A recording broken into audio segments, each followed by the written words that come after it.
Hello everyone and welcome to the recap of round 6.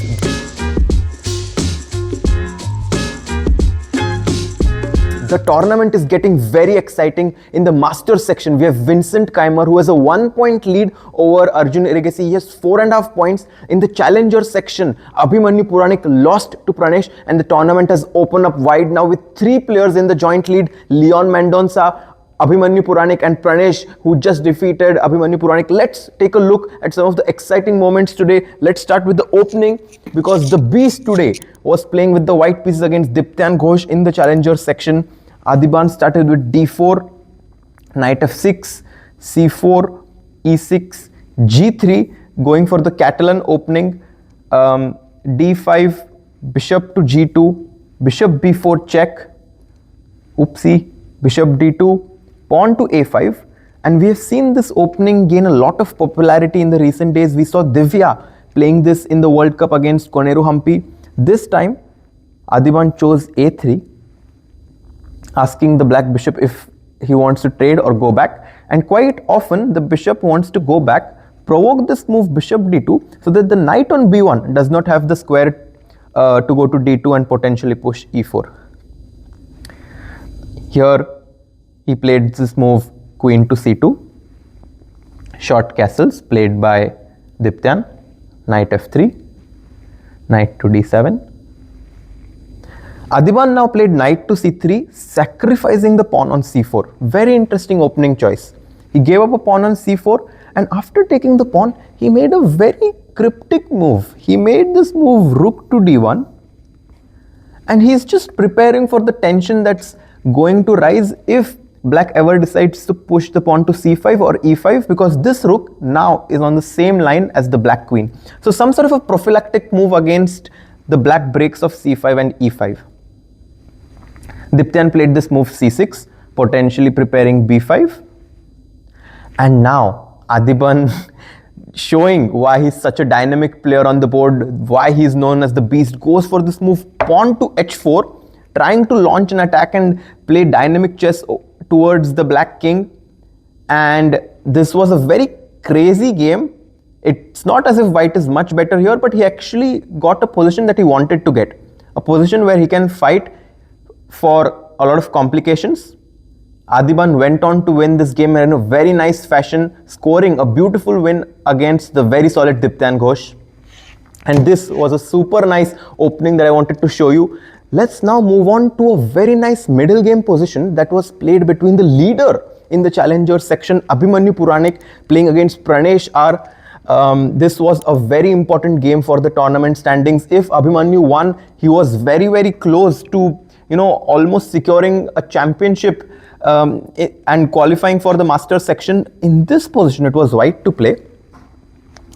When I first look at this position, I can already see that this king on g8 looks slightly misplaced, and I want to reroute one of my knights to put pressure on the black king.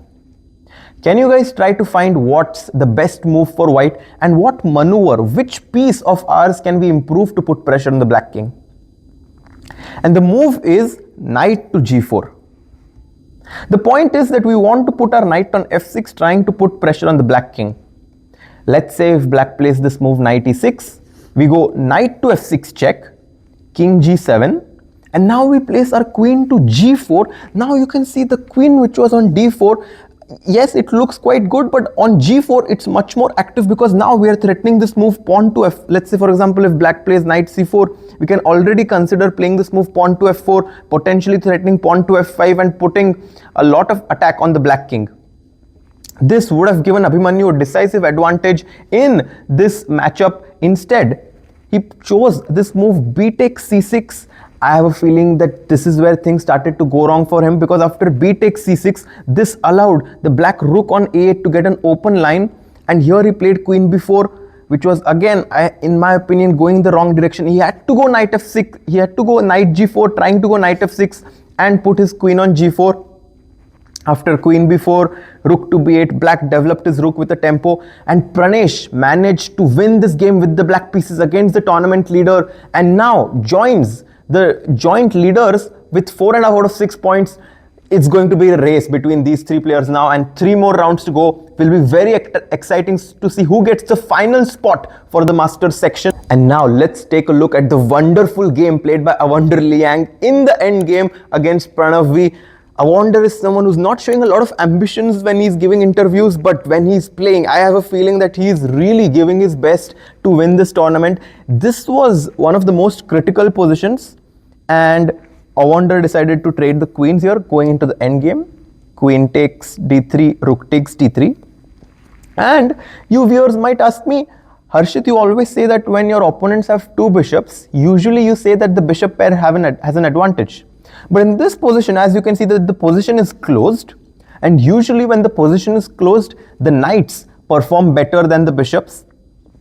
White played this move bishop to e2, and I want you guys to pause in this moment because Liang made a wonderful decision in this position.